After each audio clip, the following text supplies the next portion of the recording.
Welcome, everybody, to the You Are Worthy Network. I'm excited to be with you today. Who am I? I'm Steve Wormer. I'm the host and the founder of the You Are Worthy Network. And if you're just chiming in because we've got this massive growth thing going on, and I'm so grateful for that. I am so grateful for each one of you. I praise God for the growth of the group. And I know there's new people tuning in all the time. And so if you're one of those and you're like, what is this You Are Worthy Network all about? I'm going to try my best to tell you briefly what it is. You Are Worthy Network was created out of the battle in my own stinking mindset. My own mindset that was lying to me, saying that I wasn't worthy of love, respect, or success. Anybody else out there relate? And I knew it wasn't true here. But like so many things that are important, it's hard getting it those few inches from here to where it really matters here, right? And when I finally started having some victories, and by the way, we all have bad days mindset wise, nobody's perfect at it. But when I started having more consistent victories here and here, I said, I want to help. I want to help all those folks, or as many as I can anyway, with imposter syndrome, limited thinking, lack of self love, lack of self worth. And so I created the You Are Worthy Network to give you a shot of hope, to give you a shot of encouragement in your week. And so we've arrived at that time of the week where I have the honor to be able to tell you you're worthy. Whatever you went through in the past, and I say this with the utmost compassion, I'm sorry, whatever you went through, you were worthy then. And whatever you're achieving in the future, whatever you're striving for, performing for, praying for, you don't become worthy when it all happens for you. You're worthy right here today. And I got one more thing of encouragement to tell you, and then you guys are going to be like, Steve, can you move on to the guest? That's what we're here for, is the guest. Wherever you're at on this journey, right now, it's just a chapter in your book. So if you're having a difficult time right now, please hang on, because we want to read the whole book. We want to read how you got through it. We want to read the lessons that you learned from it. And so it's just a chapter, and your story is not over yet. Be encouraged by those things today. Okay. I get off my soapbox now. Now I get to tell you about Alli, as she patiently waited for me to get through that. Alli Mang is a performance strategist, and not five. I can't do six because I'm holding the phone. Not six-time, but seven-time author. She founded the Alli Mang Academy, hosts the Hot Switch with Alli Mang, and trans solopreneurs, CEOs, and the companies they lead using 24 methodologies anchored by the Karmic Protocol and Signal or Sentence, the foundation underneath the entire body of her work. Her methods are built for the moments when second chances do not exist. She has spent, you're not going to believe this, by the way, she has spent 40 years on camera, on stage, and on platforms where minutes are measured by tens of thousands of dollars. She generated $65 million in live shopping sales in under 30 days, a record built across 3,000 hours of live, unscripted hosting where the cameras never cut. Goodness. She trained alongside world and Olympic champion ice skate dancers at 14, co-wrote and produced the best-selling autobiography of the most recorded drummer in history, and has collaborated with Emmy and Tony winners and Fortune 500 executives. Her work is built on one principle: every choice, every battle fought, every setback, every heartbreak Every victory you have lived through is the foundation of how you show up when it matters most. That is what is behind the game face in all of us. Her methodologies meet her clients where they are to bring out their differentiating mastery, unleashing their A-lister abilities to perform on command every time, just in time. I am pumped. I am ready to go. I'm ready to go through a wall reading that. Alli, this is awesome. Welcome to the Your Worthy Network. Oh my goodness. Thank you. Thank you. Thank you. Oh my gosh. Steve, I am so impressed. I loved your opening. You know, the interesting thing is when you reached out to me on LinkedIn, I want to tell you, this is like the basis, I think, of great friendship, great collaboration, anything to do with just combining, forces. You said to me in your your text to me in DM and LinkedIn, you said, "Hi, Alli. I like what you're doing. Would you have a few minutes to chat?" And what was my answer? Yes. And the yes is so important as we move forward with no matter what tragedies we have faced, whether we're just basing that to our businesses, our relationships. Yes is important. No is too. But I always see no as truly the next opportunity. No setting your parameters, which means, no is important as yes. But if we don't say yes as often as we might, it is just so powerful. So I thank you for inviting me here today. Love that. I try to teach my family and those closest to me that if you're always saying yes, you are possibly and likely saying no to someone that matters the most to you. Like in other words, I know someone that shall remain nameless is stretched way too thin. Everybody knows it, says you can't say no. Great heart. But I know his wife suffers sometimes because of it, because she gets what's left over. Right. And that's why it's important that we have the boundaries to say no and say yes to the most important people or things. But that's a whole nother conversation. I just appreciate you differentiating that right out the get-go. Well, may I just say one thing about that because I do think about that a lot. Being a woman who has been more in the yes, yes, as an actor in a business where it is a lottery-based business in many cases. That's not to say we don't have skills. That's not to say we don't work really hard and we train and we rehearse and we were always hustling. But there is an element of this sense of we have no confidence. I need this next job. There was a musical called A Chorus Line that was the most popular musical in the 70s. It was based on true stories of dancers. And the first opening number was, who am I anyway? Am I my resume? That is a picture of a person I don't even know. And it's really important to know what your motive is when you're saying yes. Is the motive to be liked? What is the motive? And if we can get clear on that and a little more quieter, if we can hook to that and go, to be liked, is that really something I need to be doing?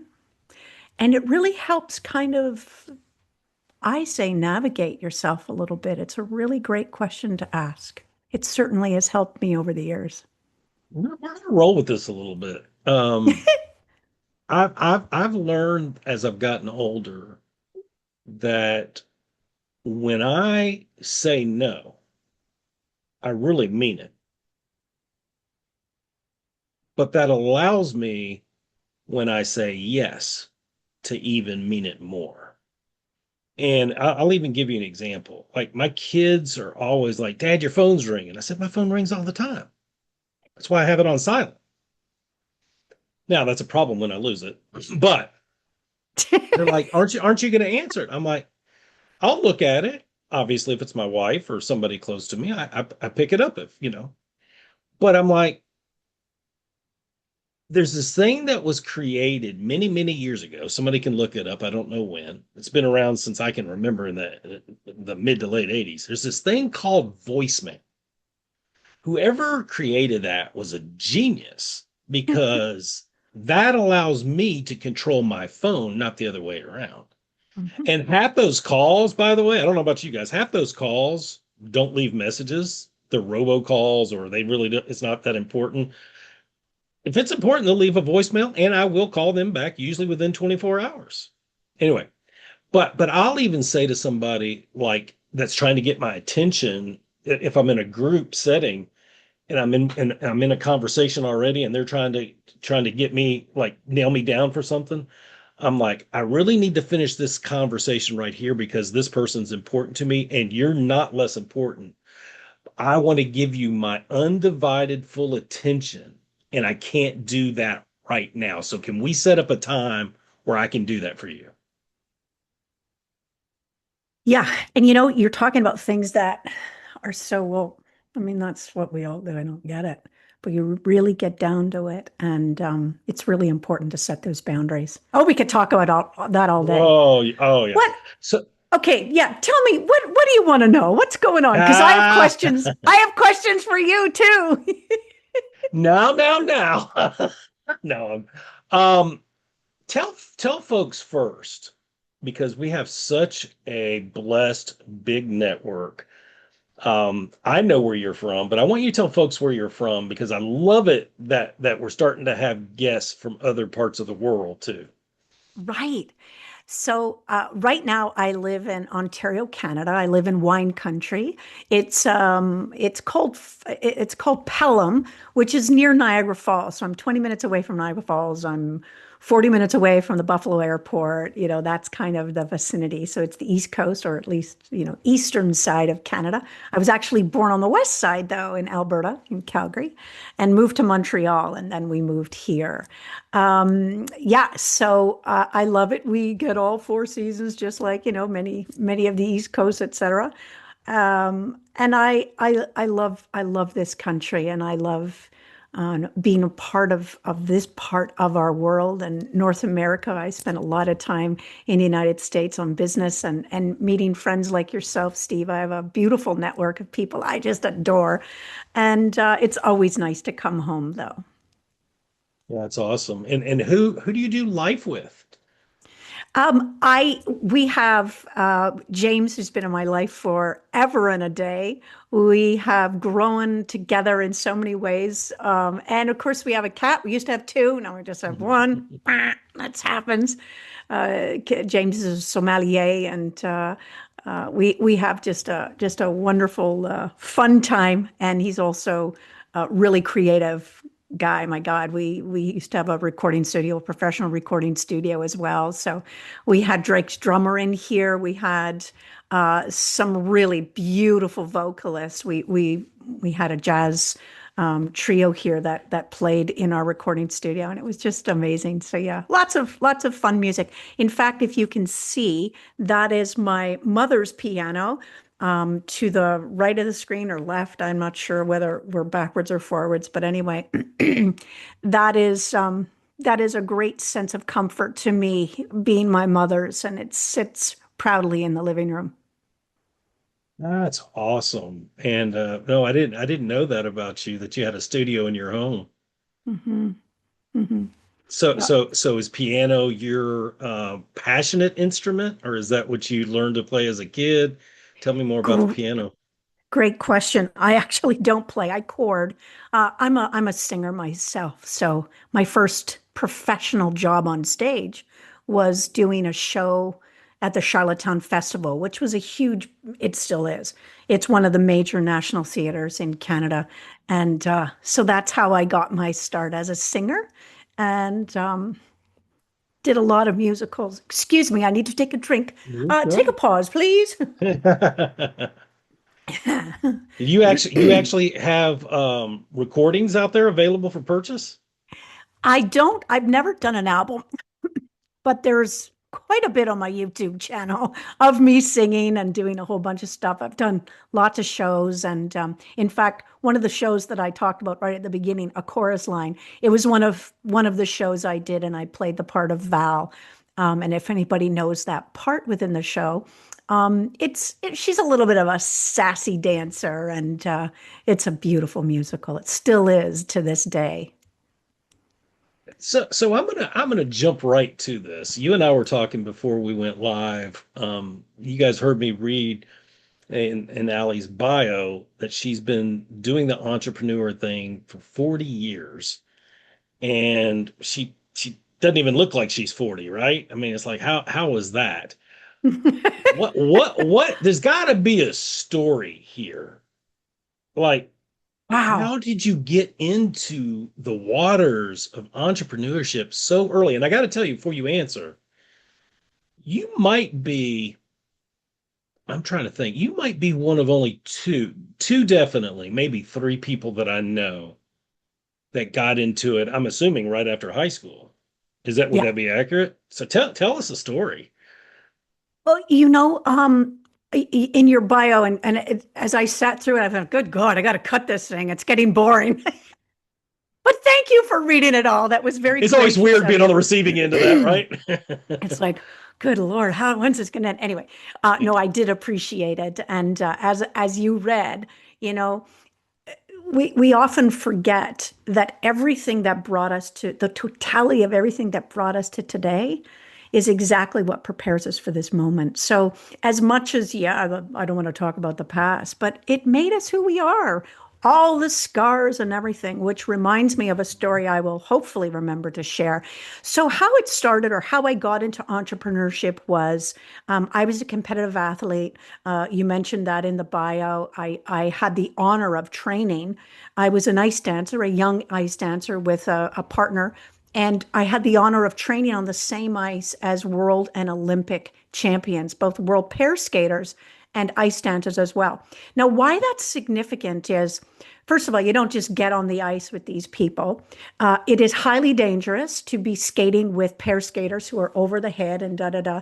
So it's a whole thing. But I was working with the same coaches, which is why that was the case. But even at that, there is a pecking order, and these people, they don't, like, A-listers do not settle at all. So you've got to come up to their level. If you're young, we don't care if you're a young kid, and we appreciate it. We were you once before too, but you better know Mhm. how to handle yourself on the ice because we don't stop.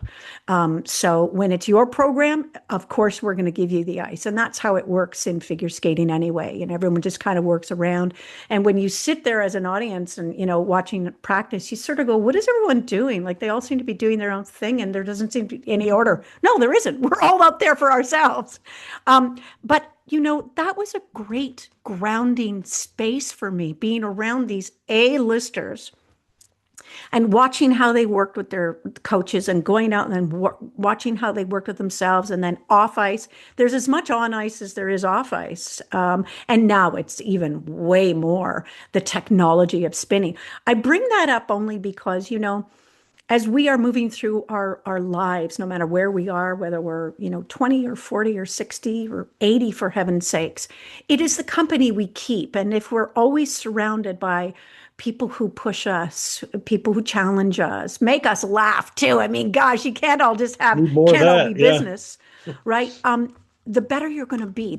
The potential that you are when you came into the existence already was born with it all. And if you can put yourself into positions where you are elevated and highlighted and inspired and inspire others, the closer you're going to get to that potential that is there for all of us. And it's so different for each one of us. And that's what the greatest thing about life truly is. So you're on the ice. This Yeah, is as a teenager, right? correct. Yeah, I So started when I was 3, but I was 14 when I was pretty competitive. Yeah. so did you have aspirations? And you'll have to educate me on this. Like, Okay. could you Yeah. go professional in ice dancing, or there wasn't You income bet. tied to? Okay. Yeah, you could. At that time, it was ice capades. It was da da da da da da da.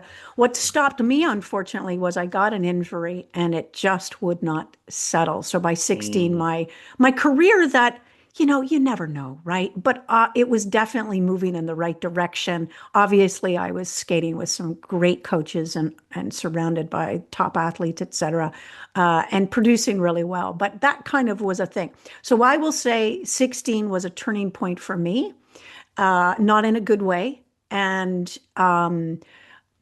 between sort of, so that was, I think, grade 11. No, I never really know. In Yeah. Ontario, we actually, up until, probably a few decades now, but we actually had grade 13. So when we came out of high school, we were 1 year older than most people are, certainly in college. And even in the rest of Canada, where we were the only we were the only province that had grade 13, but it meant that we were a year older, which actually isn't necessarily a bad thing. But what ended up happening was I auditioned for a couple of different gigs. I hadn't done anything professionally, but I had a pretty good talent, just natural talent at singing. And my mother was the piano player. And I got both jobs. And a friend of mine said, "You just got the Charlottetown Festival, which is a national company." And I said, "Yeah, take that, because with that, you're going to get your ACTRA card, your SAG card, and your equity card." And I was like, "Oh, okay." So it was just one of these things. In retrospect, I should have taken the other job because it would have been very good training, 6 show or 7 shows a day, just boom, boom, boom, boom, and really learning technique and learning mic technique and all that. But I went with this chap's, advice. I got the best agent in the city, and it was a choice for sure. But it meant that I only was doing, 2 shows, uh, 2 different musicals, so 4 shows a week. And although that's still great training, as a young person, you really do need to learn the fundamentals. And I kind of was quickly launched out of the fundamentals and into performing at the top level, because this was a top national theater as it is today. So we're talking about 17, 18 at this point? Yeah, actually 19. I was 19 when I went in. So I graduated 18. So I was 19. Drove there the whole bit. And so it was a summer theater there all day. And then I came back. Um, I got an apartment because now I was a big girl and I had my own place in Charlottetown, and got a small bachelor apartment in downtown Toronto. And I started auditioning with this agent, and I soon became the commercial queen, they used to call me. And it was just one of these moments where I had the right look. Jamie Lee Curtis had just come out with Perfect, if you remember that movie. It's like, yes, I do. I'm trying to think of the year, like 82. Is that, or is it before that? It would have been after that. So, yes, she probably did do it. But anyway, I was so influenced by Jamie Lee Curtis. So it was 86. So it was 87, kind of that 80. Anyway, so I became the commercial queen, and actually bought my first house with a couple of national commercials, US national commercials. I was the first Ivory girl where they celebrated the beauty of moms. And that was really cool. So, and lots of really great things. Commercials are a great way for exposure and marketing. I mean, today it's a whole different world, obviously, but back then it was really fun, and it was a good way to make a decent amount of money. What wasn't good, again, back to the fundamentals, is you really didn't learn the fundamentals of what acting was. It was all about face. It was all about, this hair, whatever. Back then it was very much image based, which again is fine, but it didn't teach you. So I kind of went to the school of hard knocks. In fact, interestingly enough, I can't believe I brought this book, but Uta Hagen, she was a New York acting coach, and I took lessons from a few of her mentors who were just exceptional. And so I kind of almost a la carte educated myself, and then I'd get a gig, and then I worked with Mark Harmon. I worked with Mr. T. He had a show up in Canada. It was called, oh gosh, what was it called? I'm blanking out. But anyway, I guest starred. I was a boxer. So I've had lots of cool experiences. Now, at the same time, when you are an actor, you're not always working. So I was a cater waiter, and I also worked at a palliative care center. And that, Steve, was my favorite job, period. Wow. Tell me more. Why is that? Um, Because I was taught, not that, someone sat down with me, excuse me. I was taught that when I came into a room, my job was to see these people and to be with these people, men, women. Not everybody is old. Some people were there because they were facing a disease that was doing better than they were. And I had to allay my fear because I realized, wow, you know what? Even if I'm fearful of this broom and what they've got and all this stuff, they don't need that energy. So park it at the door and come in and be who you need to be for these people. And it helped everything in my life. It helped me be a better actress. It helped me be a better person. And it helped me just understand. So I was the age of 22 and I started working at this palliative care center and I stayed there for 6 years, part-time off and on. And honestly, I loved it. There was a lady named Mrs. Shook. She was 107. I don't know, that was folklore. I Wow. mean, who can know? But she was a very old woman. She was 70 pounds or whatever, but she couldn't see, but her wisdom, she'd sit in the corner and I'd come in and I'd say, "Hi, Mrs. Shook." And she said, "Allison, come sit down." And I'd be like, "Oh, God." What'd I She's do? this little. She'd say, "What is happening?" "I don't know." And she said, "No, there's something. You're distressing about something." And she was amazing. She was just amazing. So I learned a lot about human behavior then. I learned a lot about my own human behavior and about my own conflicts. And the people that were facing their last moments, um, it was it was transformational for me as a young person. I think that's remarkable. Mhm. I think that says a lot about, and to me, it says a lot about your heart because 22 years old, I can speak for me. I think I can speak for a lot of people. 22-year-olds are pretty, not everybody, but a lot of selfishness, a lot of drive, a lot of what I call navel gazing. And you're already tasting it, success. I mean, you've dropped a couple of big names here, right? Mark Harmon is a very well-known actor. Mr. T is obviously a household name in America for sure. Probably Canada Yeah. too, I'd imagine. Mhm. Mhm. And yet, and commercials and success and buying a home, you're experiencing taste of what I'm sure you want to be more consistent. I like this. Let's have more of this. And yet, because of necessity, because of what you said, because it's not consistent work, you need to pay bills and so forth. You take on this job, and there would be a lot of people in your shoes that would just mark time, do what they had to do, punch in, punch out. Probably not going to do real well on that job because it requires more than that mentality. Um, but it sound from what you're describing, it taught you a lot about life. It made you a better person. It equipped you more for the future, which I have no doubt that it did. But it also says a lot about your heart that now in 2026, you're telling all of us that it was the best job outside of the entrepreneur world that you had. I love that. It says a lot about your character. Oh, well, thank you. Yeah, it's a pleasure to share that because it's all true. Well, the not the truth of it, another side of the truth of that is I was a very lost 20-year-old.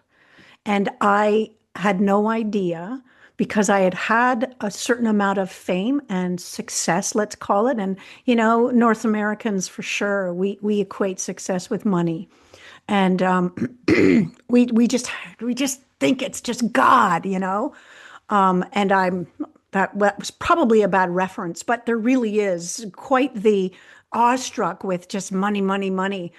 And I was quite lost. I didn't know how does that all work, especially when you're hired many times just kind of as an image, and to understand what that is. And so part of what was happening with that choice of me to do that work is I also had acne on my face. I had boils. At one point, I counted 33 and they were all over my neck and just whatever. And my parents did everything possible. So while all this was going on, this discovery and just loving on these beautiful people, these men and women that I truly loved, I was going through my own pain that was calling out in the form of these pimples. And tetracycline, I mean, that was a drug we did way back when. It's not the case now, but anything I could. I even put turpentine on my face every single morning and every single night, Mm. just thinking that it would dry up. Now, of course, when you hear me talking about image and hired by the looks as part of the business, that's a really tough thing. So there was a lot of consternation going on and a lot of, if you will, using the word, a chemicalization going on of some sort.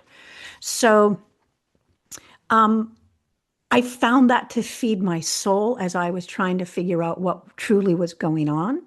And what I decided to do was I had studied the Bible. I loved the Bible. In fact, I brought one of my favorite books of all time, the Thompson Chain. I don't know if this comes in very Hmm. clearly, but the Chainlink Hmm. Bible. Loved this book. Why did I love it? Because every single passage in the Bible, it tracks you to the next. So what does that mean? Yeah. Well, what does that mean? Oh, wait a minute. What does that mean? And I got into words and understanding. So the connection between the face and the Bible and the words created the vision statement, which was my first method that I created in my early 20s. And what was the word that I investigated? Beauty. And Mm. I went deeply into what beauty meant. It wasn't facial, it wasn't that. And that's why I talk about the game face. Behind the game face is the totality of everything that brought you right here. And embrace it. Realize that it truly is your strength, even though, man, it does not feel that way for, it can be years at times. But we need to have moments to remember that. And our stories differentiate us. So that is the key. So anyway, the vision statement's a big part. It's a big part of my life. It's the one thing I do with every single client I get to work with. It's transformative. And within 40 minutes, it is a light bulb for all of us in very, very different ways. It's fascinating. Um, tell us when you say client, tell us who your clientele is and what you're trying to help them with your coaching specifically. It has varied over the years. I guess because I am an entrepreneur, Yeah, just sticking on this track and I get bored. it's called pivot. It's called pivot. It's called flowing. It really Yeah, is. And alignment. also, yeah, all of that good stuff. I mean, this is the thing, we used to call it, well, you have to be flexible. Well, it's more than that. You got to be flexible, but you also have to be really strategic. You got to figure it out. And it goes back to motive. That goes back to the fundamentals. I created this entire, that I call it a monument, that starts with wonderful things are taking place right now, and then goes up the monument to the inside work and the outside work and the foundation and then the practice and then the moment, and all of these things, it builds up to your own monument. And at the top is a metronome, that is the rhythm, that is what is happening in your life and the rhythm which you want to really take in. Anyway, that's a whole nother thing, but that is, my clients are, for instance, the vision statement is probably, I've done them more than, oh gosh, probably 4,000 times, with clients and in keynote speeches, et cetera. It's such an exciting thing to see 500 people doing the same work, and then everyone sort of wanting to share their vision after, and be seen and be heard and be recognized for what they're saying matters. And that really is the key. Everybody wants that.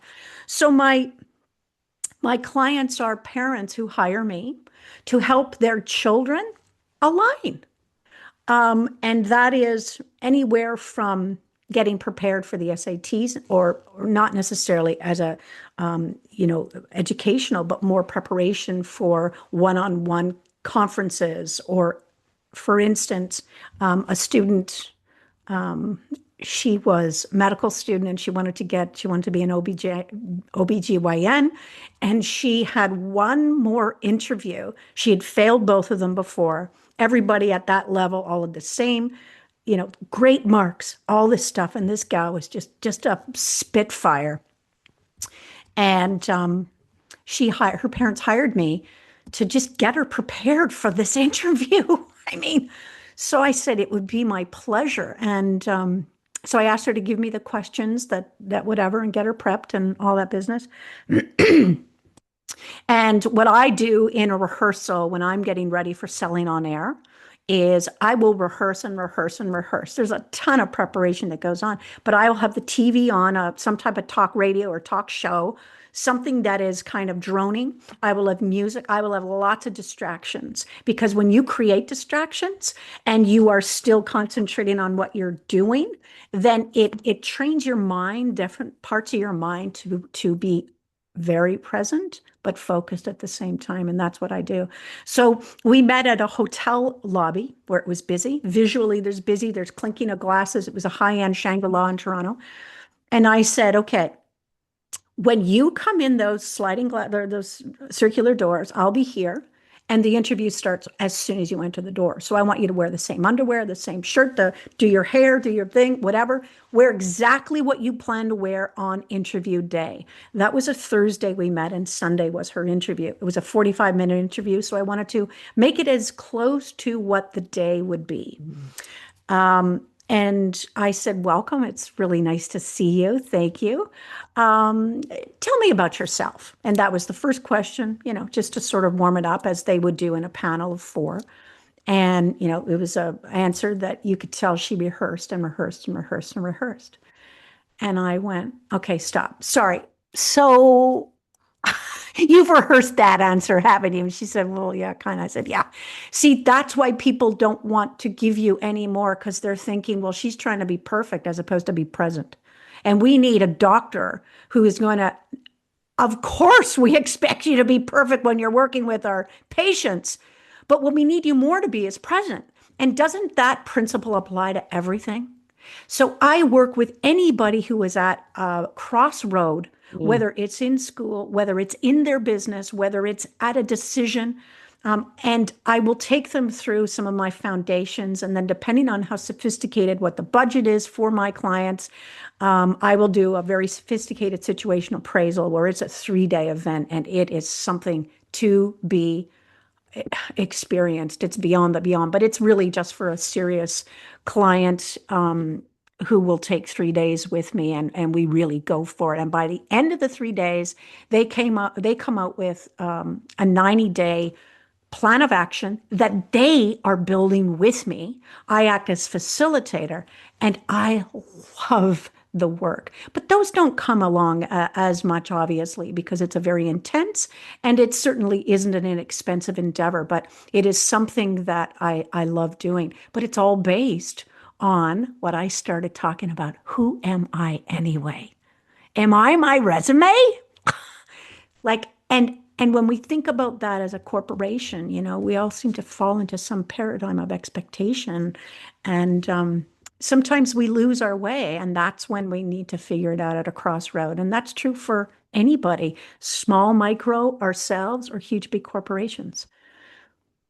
That's fascinating work, and I would imagine that the some of the philosophy you take into that coaching carries over into your keynotes, which for those of you that may not be as familiar with the craft of the keynote, um, it's 98% of the time it's memorized, so there is a lot of rehearsal, a lot of steps, a lot of preparation.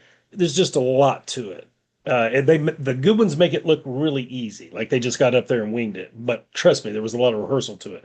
Although for you, that was probably fairly easy because of all the memorization work you were doing on air, right? I'm trying to tie in some of what you did on Yeah. air to keynotes. But most importantly, I'm trying to ask philosophically what you're helping your clients with. Do you take some of that into your keynotes too?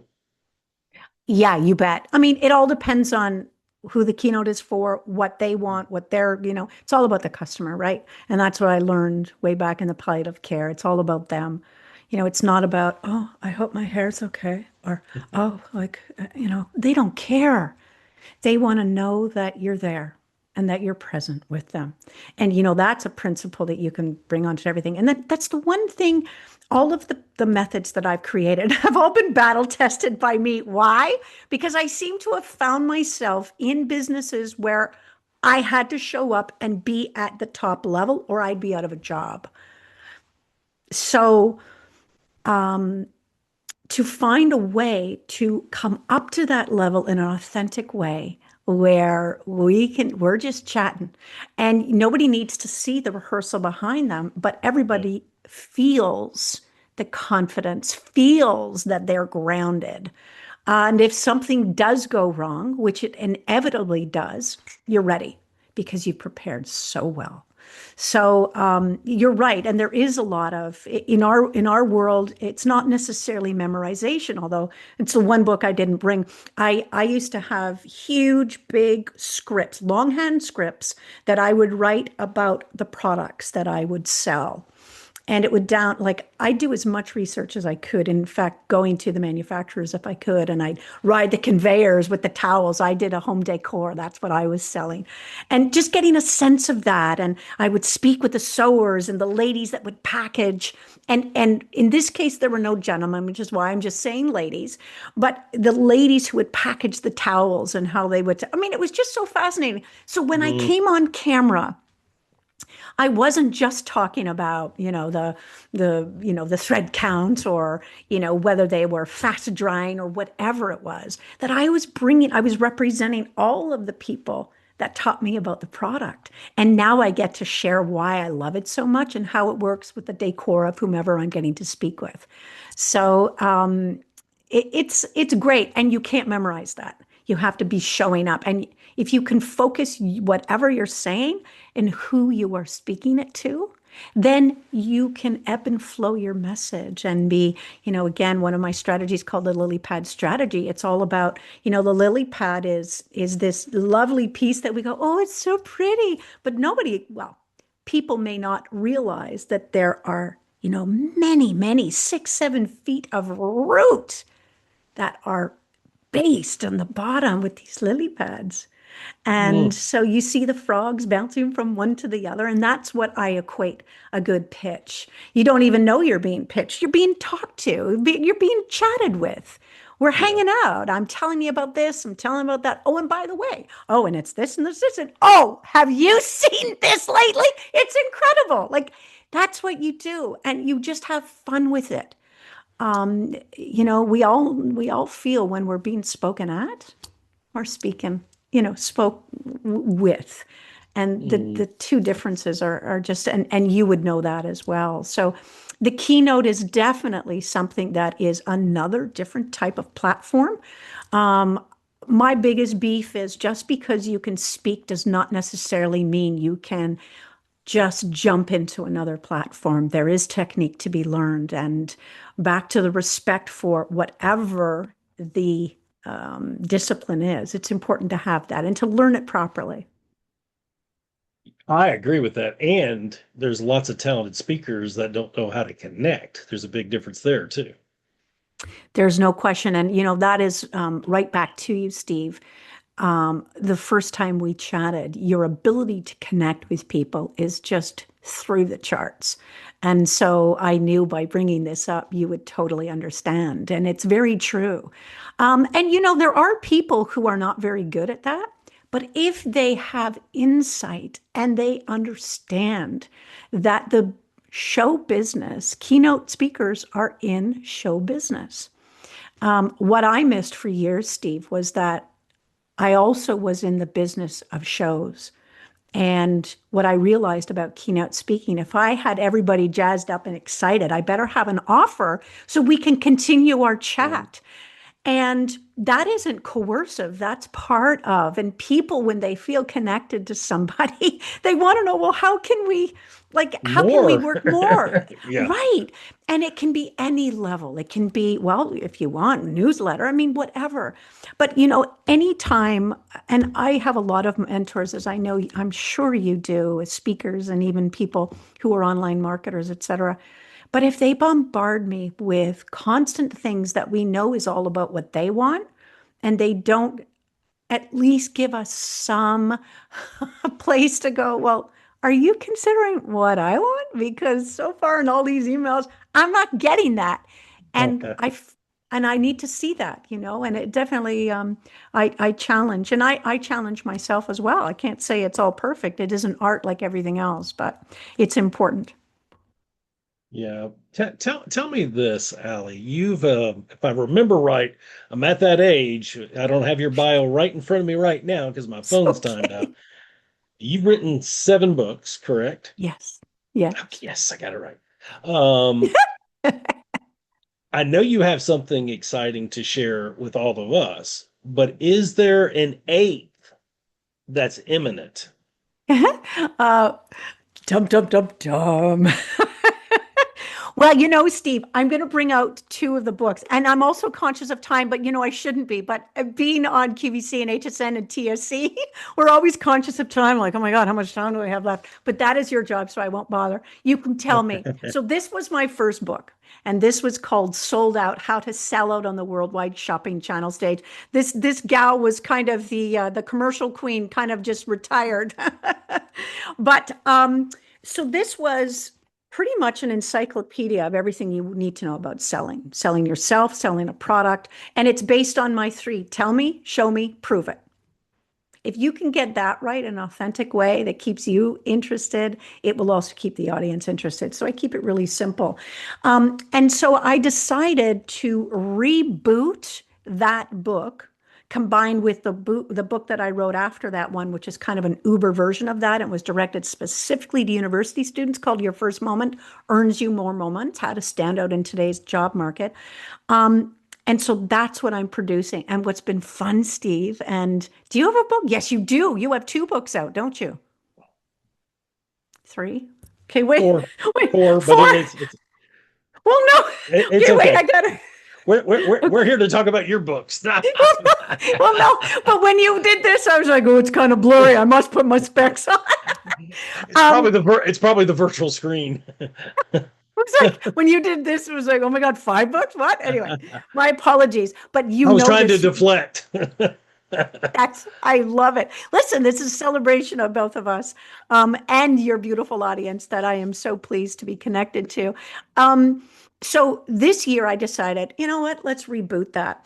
Interestingly enough, I learned a lot, and perhaps you did this with your books, is some of the examples that I provided in my first book, published in 2014, kind of dated the books. It didn't date the foundations or the principles, which are all part of what I've been talking about, the Anchor Five. I've been talking about customer stuff, but I have methodologies tied to all of the lily pad strategy I talked about. Um, and so this one is a reboot, and I decided to change the title, but I'm giving full, peeps to my first book because a lot of my IP is there. And so it's important to sort of hang on to that as we move through, and especially in this era where everyone feels that it is appropriate that you can just take anybody's IP and, slap your name on it. It's an important component certainly Yeah.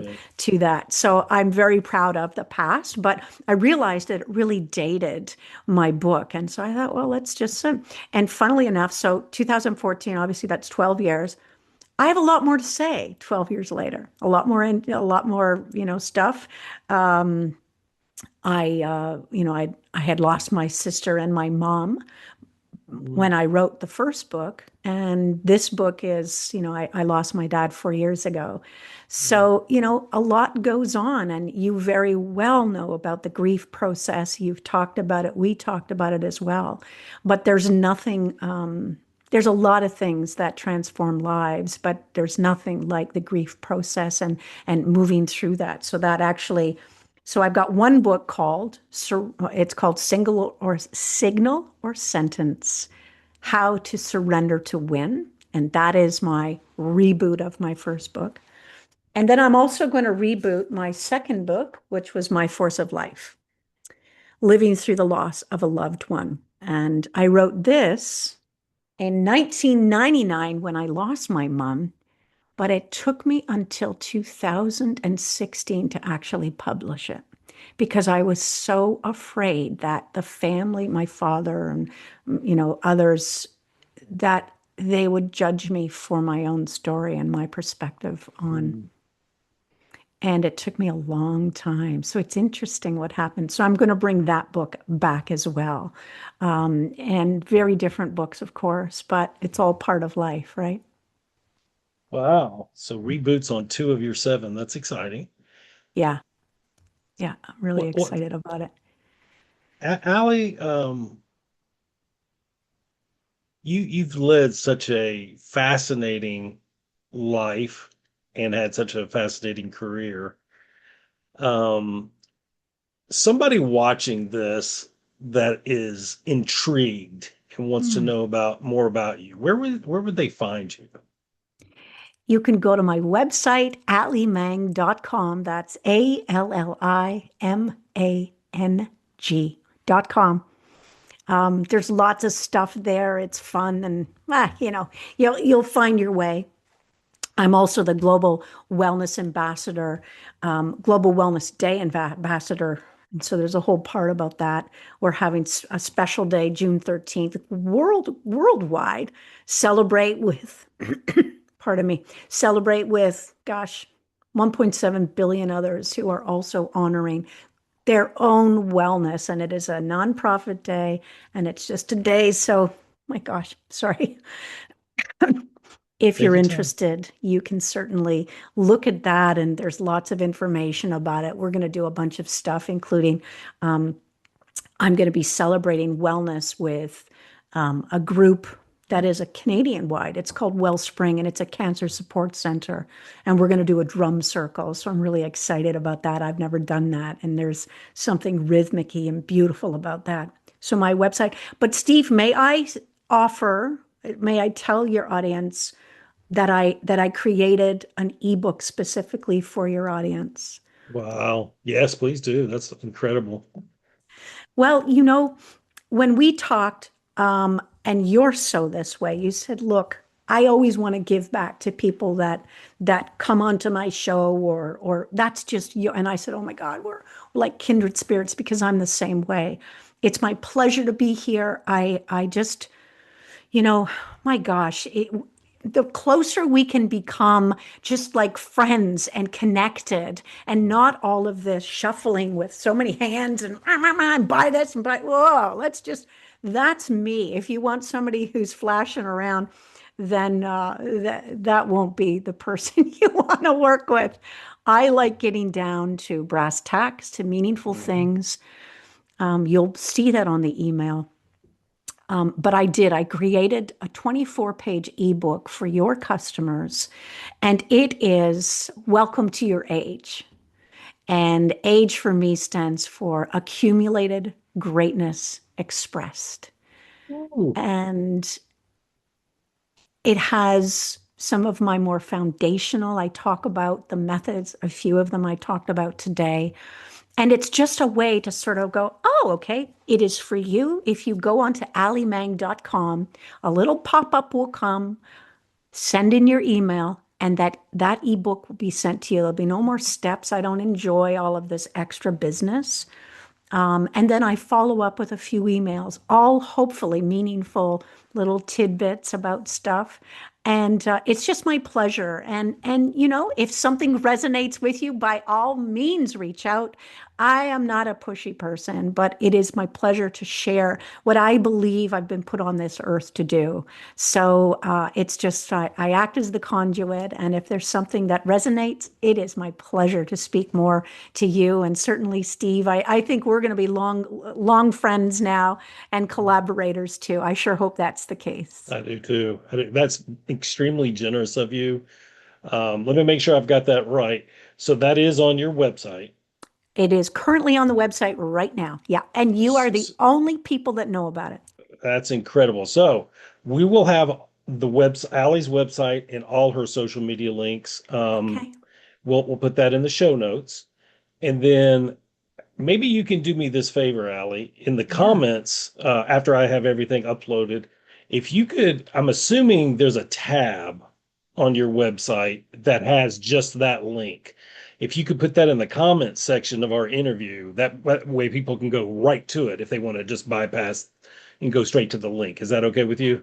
Yeah, it is. I will check to be sure. I think it is Alli Mang / pound ebook. But I will put everything in there. And honestly, it will not be laborious. I insisted that it not be a big thing. I just need it to be something that you can say yes to and read it when you choose to, But hopefully, something will pick up that will excite you and that you'll be able to apply it to whatever you're doing right now. That is the key. Immediate. You want that. I don't want to be bombarded with stuff. I want stuff that makes a difference for people. This has been awesome. I knew we would run out of time before we got to all the questions. However, I do have one more, and it's not deep. It's not deep at all. It comes straight from your bio. Inquiring minds want to know who the drummer is. Okay, yes. I've So this is got a this couple is of guesses, but I'd probably be wrong. Oh, tell me, what are your guesses? Well, let me make sure I've got it right. So it's the most recorded drummer, which means a lot of session work, I'm assuming. It does. Yep. That's why I'm probably going to not be able to get it because it's a lot of session work. Yeah, I don't want to waste our time by trying to guess. Since it's session work, I'm going to be way out there. Okay.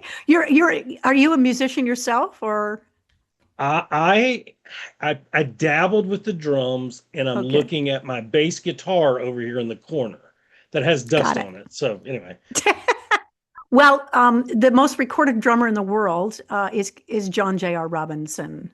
And so this was his book. I produced it and I co-wrote it. And it was just a wonderful experience. So John J.R. Robinson is probably most known. There's a couple of huge, well, he's a Grammy winner. He's had like 40 different hits. But Michael Jackson, he worked very closely with Quincy Jones for a number of decades. And but oh God, Off the Wall was the first album that sort of launched him into this stratosphere of, and then he was sort of Michael Jackson's speed dial for a long time. And there's a lot. I mean, I'm blanking out on all the songs, but if you look up John J.R. Robinson, the rest is kind of history. And his book is called The King of the Groove. that is super cool. Not that anybody cares, but Off the Wall happens to be my favorite Michael Jackson album before it got a little too polished for me. But Off the Right. Wall was sweet spot. Anyway, that's awesome. I just want to tell you as we wrap up, I appreciate the realness that is Alli Mm. Mang. I appreciate your heart of gold. I appreciate the wisdom that you shared with us for an hour here today, and there's so much more we could tap into.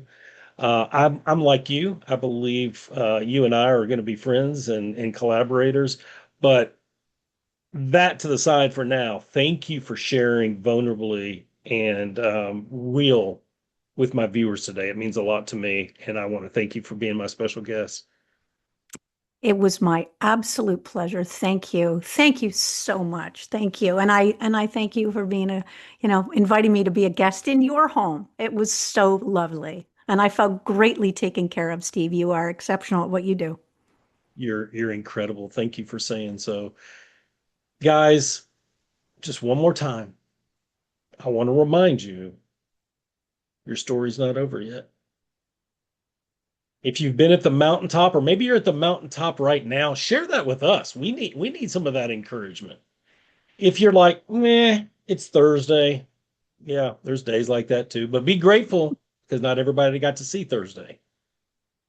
And if you're in the valley, valleys don't last forever, just like mountaintops don't last forever.